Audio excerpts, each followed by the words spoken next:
In this lecture, we're going to look at the overall process of transition engineering. Transition engineering as a field actually already exists. It's in electronics and computer engineering and software engineering. And if you think about it, those worlds are nothing but change. The next version comes out just about the time you're learning the last one. We also have engineering change projects. And so what we've done in transition engineering is borrow from those fields the overall concept of change engineering. So it should be familiar if you've ever done anything like that. But now the transition work we have to do is on the complex human environment and energy systems that we all depend on. So it makes it a little bit tricky, but that's okay. Now to get started, the diagram you're looking at it basically breaks out everything into 7 projects. Now, if you try to work without this framework, you can just get really bogged down, and especially working with different people who actually work in different areas. So I think that this diagram has really been the trick to helping people make forward progress on transition projects. The first step, number 1, is to understand the history of how did you get to where you are? 20 years ago, how much water did we use? And as we move towards today, how did that change? And why did it change? What's the dynamics of that change?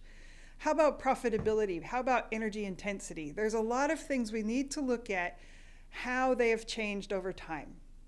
That's pretty straightforward. I think you'd understand that pretty well. And project number 2 is to look at where we are today. How much energy do we use on particular things? What do we use it for? And something like that would be something like an energy audit, probably. You'd understand those kind of concepts.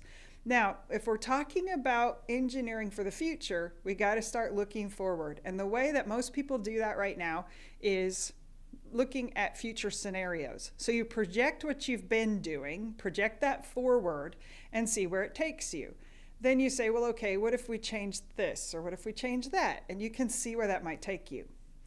Well, those 3 projects are pretty well known, and now what we want to do is say, well, if those futures scenarios that you're looking at actually have risks involved, hazards that are not acceptable, then we need to prevent that. We need to prevent those risks. So the way that we figure that out is by characterizing the forward operating environment. Now, to do that, we have to look at the resources that we use, the way that we use them, and look at the constraints on those resources.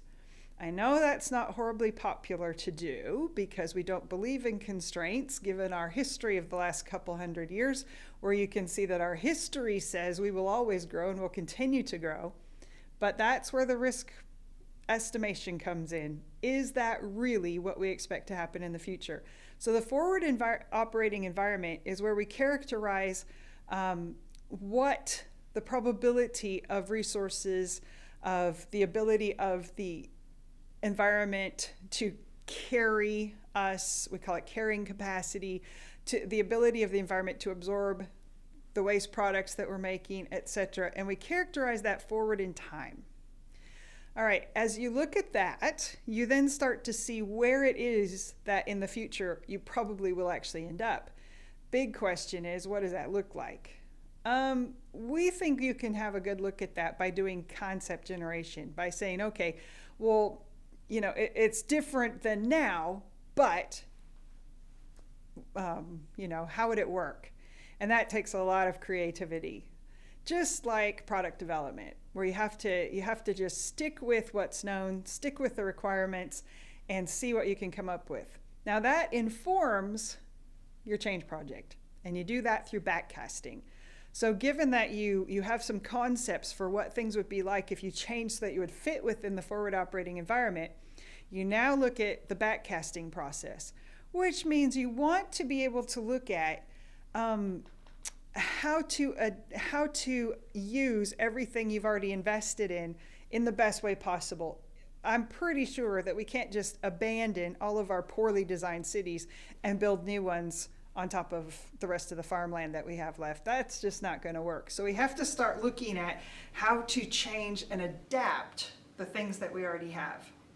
Number 6 is what we're calling trigger events. changes don't actually happen till they're triggered.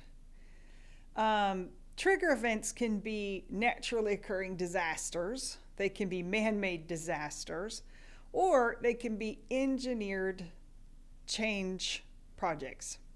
We actually think that an engineered trigger point is a much better way to go because we know ahead of time what needs to change, so we just get onto that change. The trick there is to make sure that the changes you're doing actually have multiple benefits so that the reasons to do them aren't a disaster, they're actually to realize benefits.